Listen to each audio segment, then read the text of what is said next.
For most of history, the sea was not controlled by empires or navies alone.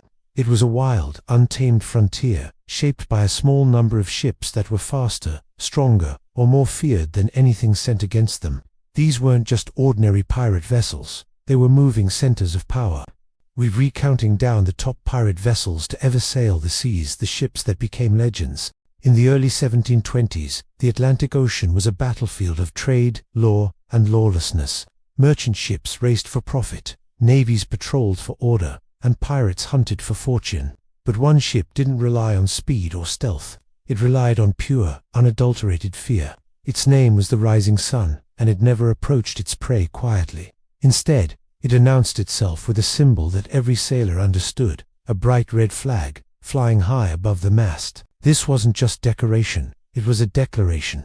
In the brutal language of piracy, the red flag meant one thing: no quarter, no mercy, no survivors. The captain who chose this flag was Christopher Moody. He wasn't the richest pirate, or the most successful, but what made him unforgettable was his commitment to terror as a weapon. While other pirates like Blackbeard cultivated a fearsome reputation to make crews surrender without a fight, Moody took it a step further. He crafted a reputation that made resistance seem not just foolish, but suicidal. The Rising Sun didn't just hunt ships, it stalked them, presenting itself as an unavoidable force of nature. The red flag was central to this strategy. In the maritime culture of the era, flags were a form of communication. A black flag, the classic Jolly Roger, often meant you had a choice: surrender your cargo and live, or fight and risk death. The red flag, however, removed all ambiguity. It was a promise of violence. When a crew saw that crimson banner on the horizon, they didn't have to wonder what would happen if they resisted. They already knew the outcome. To back up this threat, the Rising Sun was a floating fortress. It was armed with around 35 cannons, more than enough to obliterate the average merchant vessel, and even challenge smaller naval ships. It carried a crew of about 130 men, a massive number for a pirate ship. This wasn't a vessel built for nimble chases, it was built for presence. The Rising Sun was designed to feel heavy, crowded, and loud on the water. It was a physical manifestation of a threat, and it worked because Moody understood psychology just as well as he understood cannons. What's fascinating is the timing of Moody's reign of terror.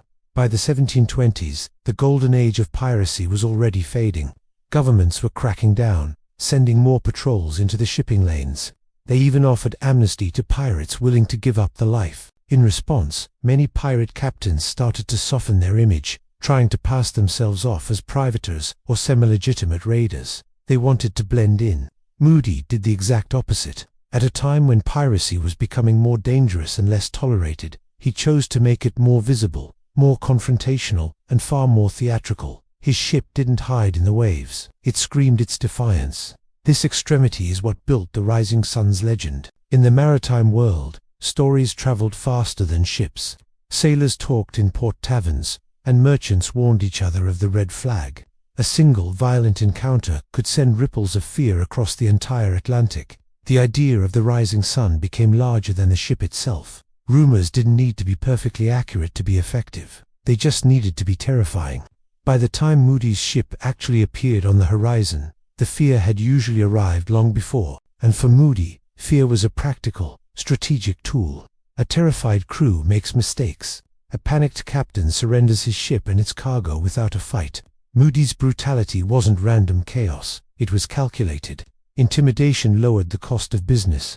Why risk a bloody battle, damaged goods, and lost crewmen when the mere threat of annihilation could do the work for you? The red flag wasn't raised because Moody loved to fight. It was raised because he wanted the fight to be over before it even started. But a reputation that loud comes with a price. The more terrifying Christopher Moody became, the more attention he attracted from the authorities.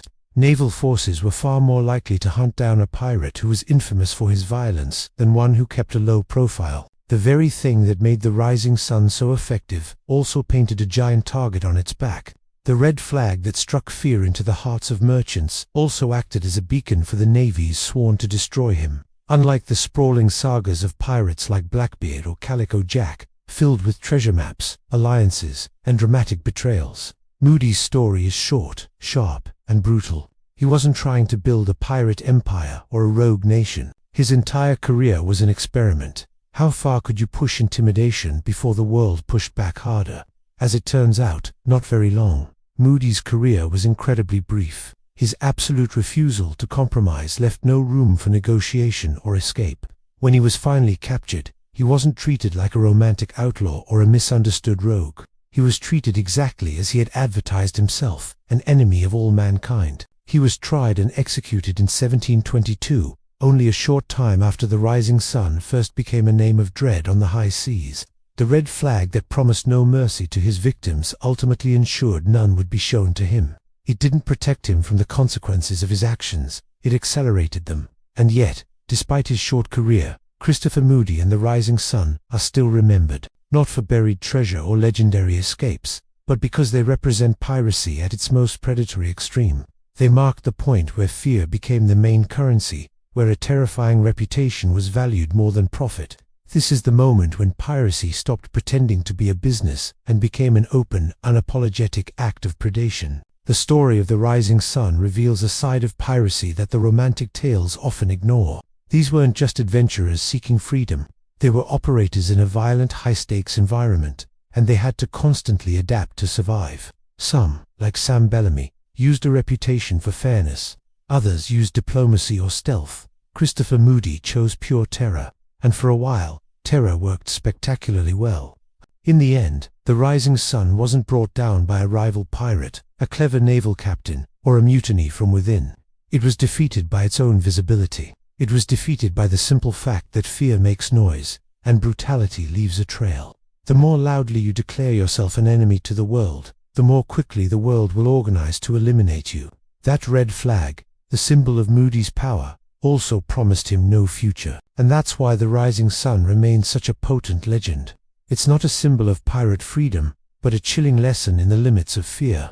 It shows us how far a strategy of pure intimidation can be pushed before it collapses under its own weight. A lesson written briefly, brightly, and violently across the surface of the Atlantic.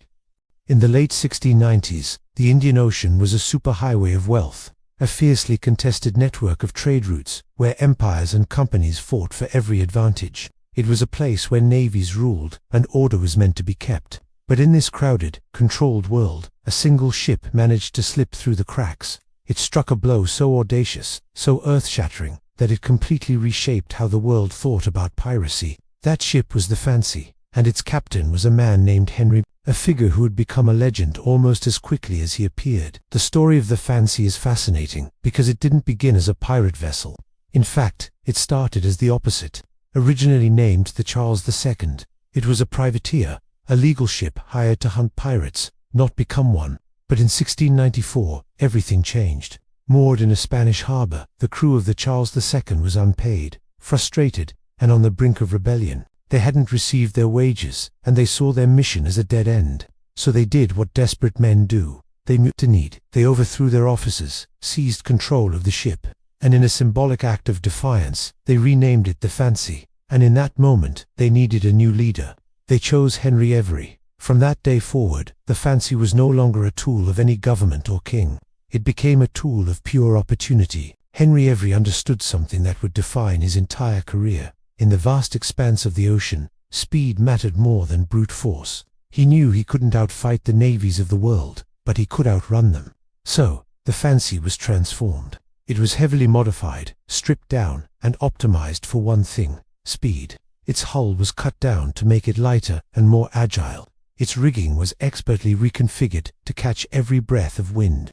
Anything that added unnecessary weight was tossed overboard. Even though it carried about 46 guns and a crew of roughly 150 men, the Fancy was not designed for long, drawn-out naval battles. It was built to be a predator, to choose its targets, strike with lightning speed, and disappear before any response could be mounted. This made the ship practically untouchable. Naval patrols were slow and lumbering. Merchant convoys followed predictable routes, dictated by trade winds and shipping schedules. Every didn't need to conquer the world. He just needed to be faster than it. And the Indian Ocean was the perfect hunting ground.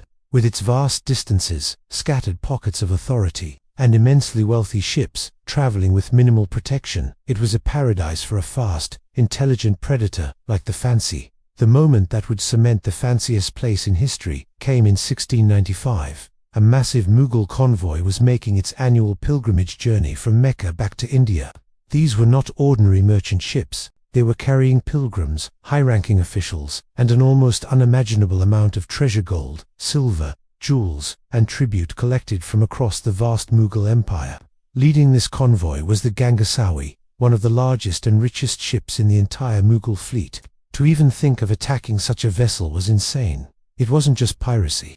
It was a direct challenge to one of the most powerful empires on earth. The Mughal emperor's ships sailed with an air of absolute authority, under the assumption that no one would dare to interfere with them. Henry Every dared. He had gathered a small flotilla of allied pirate ships, and together they intercepted the convoy.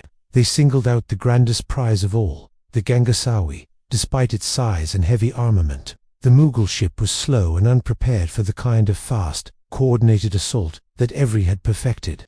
The Fancy closed the distance with incredible speed, its cannons roaring. The pirates swarmed aboard, and after a fierce but short battle, the Gangasawi surrendered. What happened next sent shockwaves around the globe. The sheer amount of wealth seized was beyond anything any pirate had ever captured before. This wasn't just a chest of gold coins or a handful of jewels. It was a floating treasury.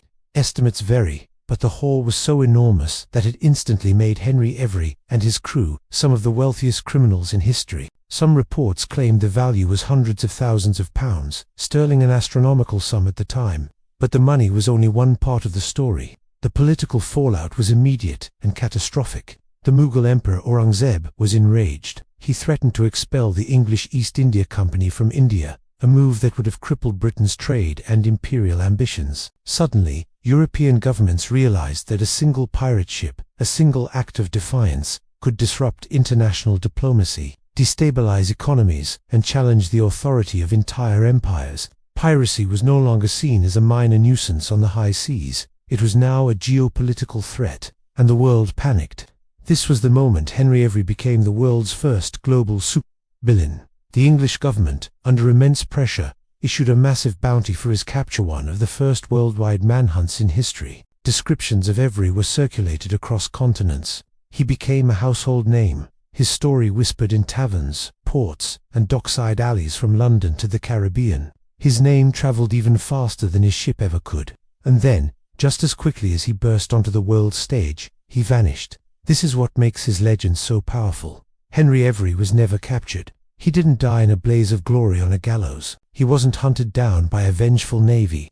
He simply disappeared from the historical record, taking his fortune with him. Where did he go? Nobody knows for sure. Some stories say he retired quietly under an assumed name, living out his days in luxury. Others claim he was cheated out of his riches by unscrupulous merchants and died a pauper. Some legends even suggest he escaped to a remote island, founding his own pirate utopia. The truth is, we will probably never know. But that very uncertainty is what allowed the legend to grow into something more. Every story became proof that piracy could actually work. It showed that a man could plan one perfect strike, execute it flawlessly, and escape to enjoy the rewards. It challenged the common narrative that all pirates ended up broke, imprisoned, or dead. This idea, the idea of the successful pirate, was far more dangerous than any single raid. It inspired a generation. Pirates across the Atlantic and Indian Oceans heard the story of Henry Every and the Fancy, and they saw not just a tale of incredible treasure, but a blueprint for possibility. If one ship could defy the world and win, why not another? If one man could outsmart empires, why not more? The result was a massive surge in piracy, a period sometimes called the pirate hysteria of the late 1690s. This wave of imitation was fueled by the belief that piracy could be a quick, profitable, and, most importantly, survivable career path. Of course, this boom in piracy couldn't last. In response to the threat, governments cracked down hard. They passed stricter laws, launched stronger naval patrols, and began executing pirates with ruthless efficiency. The brief, romantic window of opportunity that Every had exploited began to close. Piracy became far riskier, deadlier, and less forgiving. In a strange twist of fate, Henry Every's unprecedented success helped bring about the end of the very era that had made it possible. Looking back, the Fancy wasn't the biggest pirate ship, nor the most violent, nor the one that sailed the longest, but it was, without a doubt, the most disruptive. And in the world of piracy, disruption is everything. The ship became a symbol not of random chaos, but of calculated precision, a single, perfectly aimed strike that sent echoes across oceans and through decades of history. It's a powerful reminder that history isn't always shaped by long wars or great empires. Sometimes, it's shaped by a fast ship, a bold decision, and a single moment when the world is completely unprepared for what comes next. By 1720, the Golden Age of Piracy was changing. It was no longer just about desperate men on improvised ships. It was becoming sharper, more organized, and far more dangerous. At the heart of this transformation was a single vessel, the Royal Fortune, and the man who commanded it, Bartholomew Roberts. This Welsh sailor's name would become synonymous with efficiency, discipline, and unprecedented success at sea. Roberts wasn't feared because he was unpredictable. He was feared because he was precise. The Royal Fortune was his flagship, a 40-gun warship he captured and refitted into a pirate vessel of exceptional capability. With a crew of 150 to 200 men, it was large enough to fight and intimidate, yet agile enough to outmaneuver its prey. This ship wasn't built for spectacle. While earlier pirates relied on raw fear or sheer speed, Roberts relied on order. We often imagine pirate ships as lawless, floating mobs, but the Royal Fortune functioned more like a disciplined private navy. Roberts imposed strict rules: no gambling, no drinking on duty, no fighting among the crew. Theft or disobedience was met with severe punishment. This discipline created something incredibly rare in the world of piracy: reliability. Orders were followed. Watches were kept. The cannons were always maintained and ready. When the Royal Fortune appeared on the horizon, it wasn't just a threat. It was a machine. This level of organization made Roberts uniquely effective. He didn't always need overwhelming force to win. He needed coordination. His crew knew their roles. His gunners knew their timing. His boarding parties moved with swift, decisive action. When merchant captains faced the Royal Fortune, they didn't see a band of ragged criminals. They saw a professional naval force flying the wrong flag, and that was a powerful psychological advantage. Roberts also understood the power of symbolism. His personal flags were carefully designed, showing him standing on skulls or dueling with death itself. These weren't just for decoration. They were psychological weapons, crafted to turn an enemy's hesitation into immediate surrender. Combined with the visible discipline of his ship, these flags sent a clear message: resistance would be met with an organized, efficient, and futile end. The Royal Fortune became feared, not because it was brutal, but because it was unstoppable. Roberts and his flagship captured hundreds of vessels across the Atlantic, the Caribbean, and the African coast. Armed merchantmen, convoy escorts, and heavily defended traders all fell into his hands. His incredible success wasn't built on overwhelming violence, but on choosing his battles carefully and executing them with perfection. He avoided unnecessary losses, kept his ship intact, and preserved his crew's morale. Where other pirates burned brightly and then quickly burned out, Roberts built momentum. Each victory strengthened his reputation. Each captured ship added to his resources, and each surrendered crew spread the story of his methodical dominance even further. The Royal Fortune became a moving center of gravity in the pirate world, a place where success accumulated instead of dissipated, and that's what made it so feared. It wasn't just its cannons, or its flags, or even its captain alone. It was feared because it worked. The ship didn't just wander the seas randomly. It hunted along major trade routes with deliberate timing. It lay in wait where merchants had no choice but to pass. It would strike, withdraw, resupply, and then strike again. Roberts treated piracy like a military campaign, not a reckless adventure. His men were paid in shares, not wages, and because of their constant success, those shares were generous. This success kept loyalty high, while his discipline kept chaos low. Roberts didn't rule his crew through terror. He ruled through structure. That structure made his men willing to fight, because fighting for him felt purposeful, not suicidal. The result was one of the most successful pirate careers in all of history. But of course, that kind of success attracts attention. By 1722, European powers were no longer treating piracy as a mere nuisance. It was now seen as a strategic threat to global trade and stability. Naval forces were deployed with a specific mission: to hunt down pirates like Bartholomew Roberts. The Royal Fortune, for all its power, was still just a single ship in a world increasingly filled with warships. The end came not in a dramatic battle of equals, but through the slow, steady tightening of the net. In 1722, Off the coast of Africa, a British naval ship finally caught up with him. Roberts was killed in combat. His death was sudden, efficient, and decisive, a fitting end for a man whose entire career had been defined by those very same qualities. Without him, the Royal Fortune lost its center. The crew surrendered shortly after. The discipline that had made the ship so formidable simply could not survive without the man who had created and enforced it. The machine stopped running the moment its engineer was gone, and yet the legacy of the Royal Fortune remains. It represents something unique in the history of piracy. It proves that piracy wasn't always just chaos. It could be organization. It could be a system. Roberts turned piracy into a profession. That is why the Royal Fortune was feared, not because it was monstrous or cruel, but because it was competent. It showed the world what piracy could become when stripped of all its romance and reduced to pure strategy. A disciplined, mobile force capable of challenging the world's most powerful trading networks with nothing but wood canvas gunpowder, and a brilliant man who knew exactly how to use them. And for 2 brief, incredible years, that was enough to make the oceans belong to him. In 1716, a ship named the Whydah Gally crossed the Atlantic. It was a massive vessel, built for one purpose: to transport enslaved Africans to the Americas. It was designed for speed and endurance, not for the comfort of its human cargo, but for the profit of its owners. It was a machine of the slave trade, an instrument of immense suffering.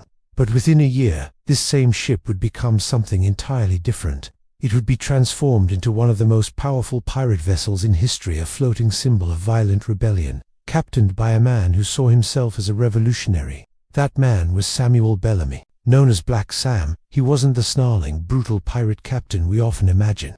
He was young, well-spoken, and surprisingly philosophical about his life of crime.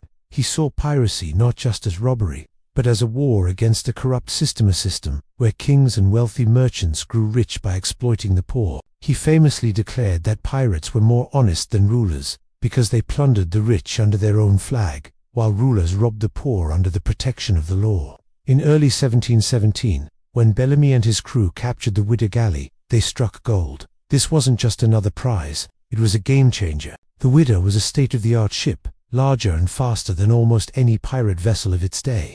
Bellamy armed it with 28 cannons and packed it with a crew of nearly 200 men. He turned a slave ship into a pirate warship. It was a vessel that could outrun what it couldn't outfight, and outfight what it couldn't outrun. This deadly combination made Bellamy astonishingly successful. In just 1 year, he and his crew captured more than 50 ships.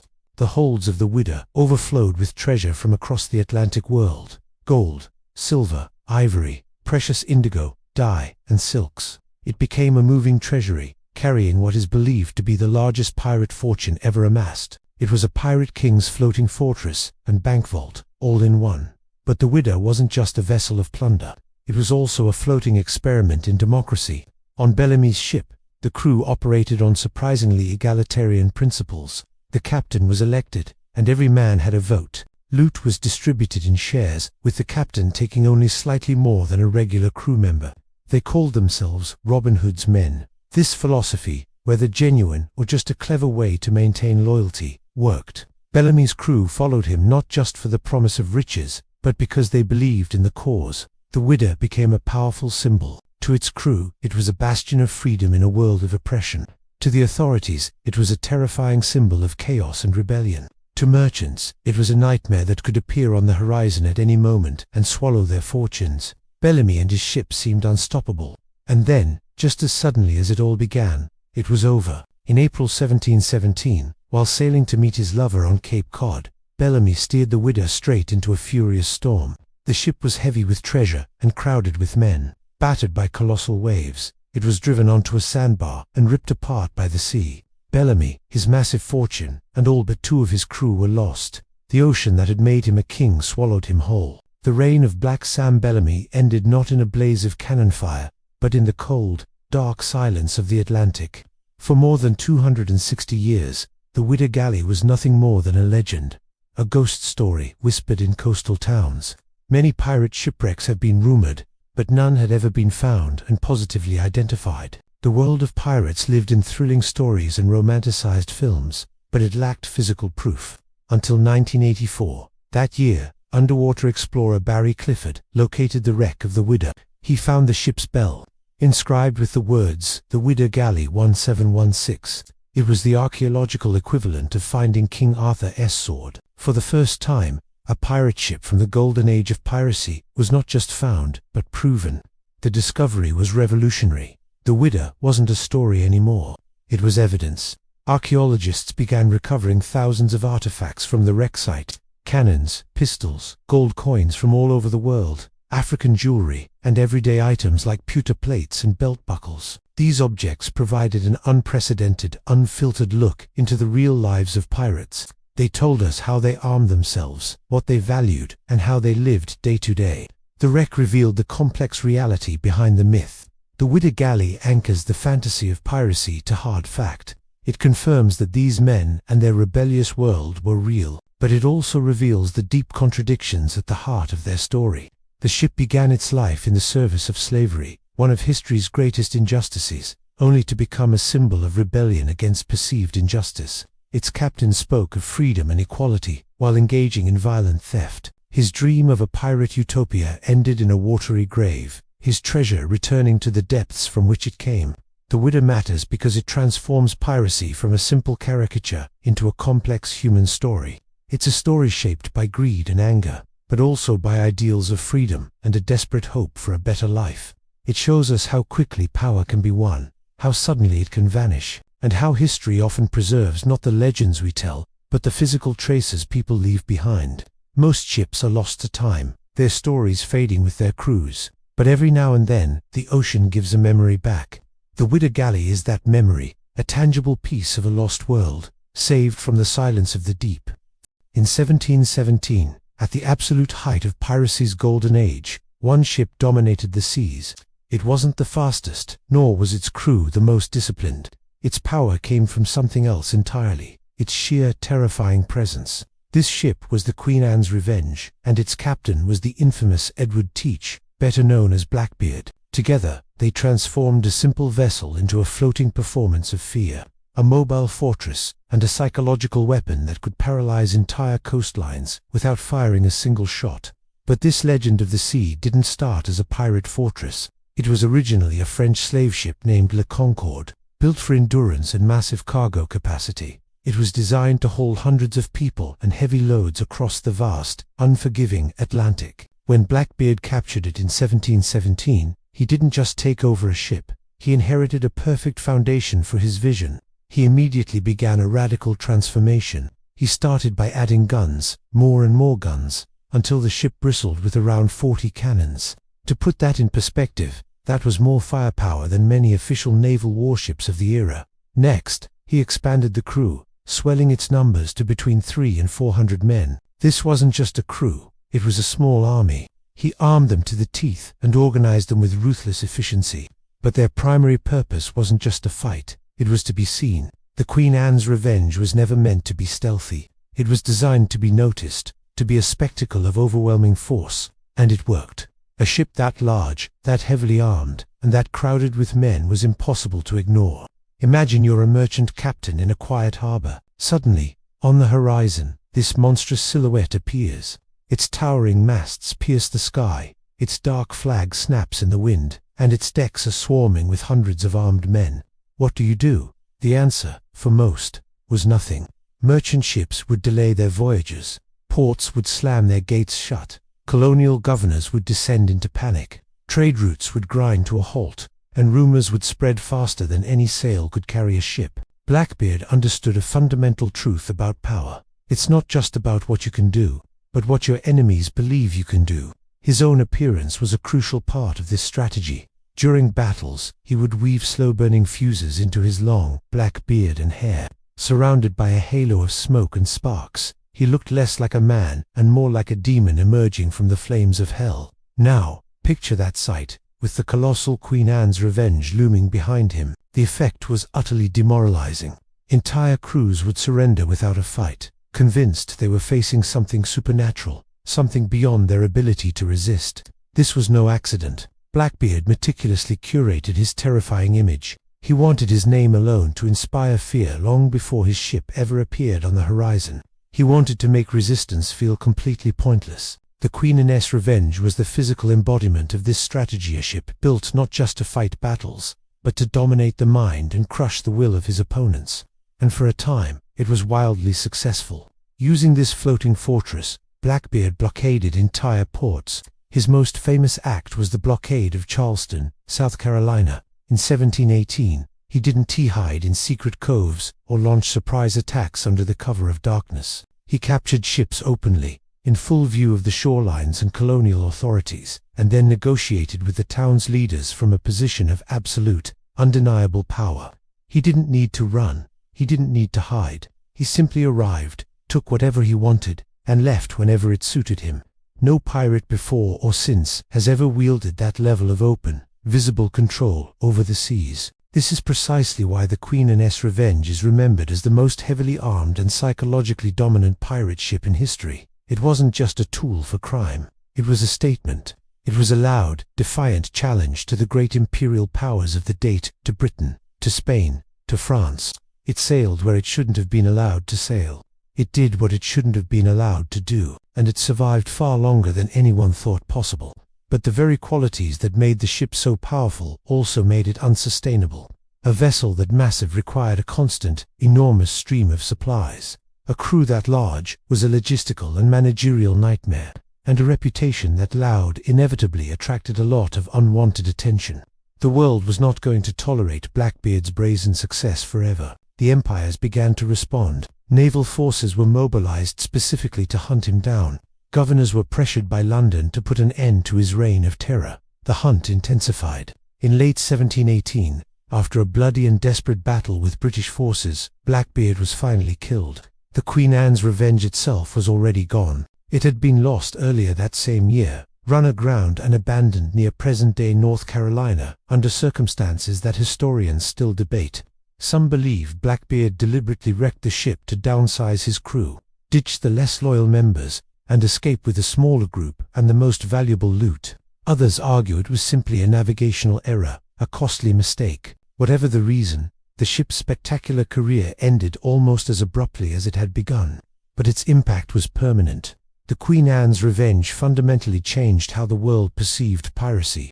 Before Blackbeard and his great ship, pirates were seen as common criminals, a nuisance.